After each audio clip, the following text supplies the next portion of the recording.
Happy New Year. I'm Dave Purdy, founder and CEO of Wealth Management Midwest, and welcome to the January market commentary. And by the way, attached with this short video is our January market commentary. Feel free to read that and call with any questions. I wanted to kind of kick off. A lot of times people ask me, what are you reading? And I'm very fortunate. I've got two executive business coaches that are fantastic. I'm kind of around a lot of thought leaders. And one of the books that really had a major impact on me in 2021 was Atomic Habits. And this was recommended to me. It's been on the bestseller list. I think it's been out for maybe a year or a year and a half. And I don't care if you're in the C-suite, like a CEO or a CFO, or maybe if you own a small business, or maybe you're in the period of transition, you're not even working. Maybe you're a college student. Maybe you're a stay-at-home mom. Wherever you are, there's something in Atomic Habits for everybody. And basically, it's about how small daily disciplines can really make a positive impact on your life. So highly recommended. Now to kind of switch gears, and I wanted to kind of kick off a little bit about my feelings for the stock market. And a lot of times I'll ask somebody that we're working with or in an industry, what's the biggest misconception of what you do? And I remember back when we got our first motorhome, RV, I asked the RV motorhome guy, Maury was his name. I said, what's the biggest misconception of owning a motorhome?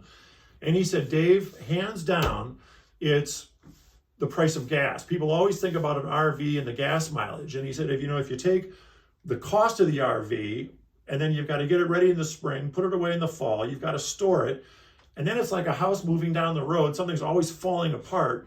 The gas mileage, that's the lowest, that's the little bit of the cost compared to everything else. And I think switching gears to our business, my business with this wealth management, if somebody were to say to me, what's the biggest misconception? And the biggest misconception is tying politics over here to the stock market over here. And I remember people saying, and I'm just going to switch back to some of these elections, but I remember back when Obama looked like he was going to win the election, we actually had people call in and say, if Obama wins the election, I want out of the stock market, it's going to absolutely collapse. And then I remember when Trump won the election, people said, I want out of the market, he's going to ruin everything, we've got to get out of the market if Trump wins. And then I remember just recently this last year when Biden won, they said, if Biden wins the election, everything's going to collapse. I want to get out of the stock market.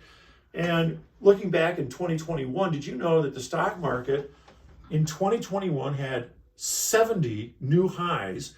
And what was really interesting about that is every single month of the year had at least one new high. Unbelievable. And then you look at the economy. It was the best holiday retail shopping in 2021 in 17 years.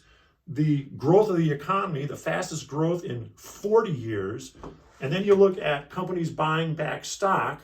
It was one of the all-time records. And companies really don't like to buy back their own stock if they think the stock market's going to collapse for obvious reasons. So I think that's the big misconception. And the clients that I've had over decades who've done tremendously well are the clients that utilize two superpowers. And the first superpower is time.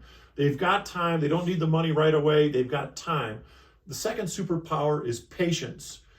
Time and patience together is unbeatable. And I think of this last year, out of all the things that you look at, gosh, with the pandemic and politically, and then you look at the police and all these different things going on, time and patience really paid off. So I would say time and patience, we just have to keep that in mind. I think going forward too, I think we've got a lot of headwinds coming up for 2022. I mean, we've still got the pandemic. We've still got inflationary fears. We've still got a lot of other political cross currents. But I think that with low interest rates, with over 10 million jobs still open, we're waiting to try to hire people, with interest rates still relatively low, and with $10 trillion in cash on the sidelines, I think we're going to have a choppy market, but I think it's going to be okay. But anyway, I want to thank you. If you have any questions, please give me a call, and I look forward to visiting and look forward to a great 2022.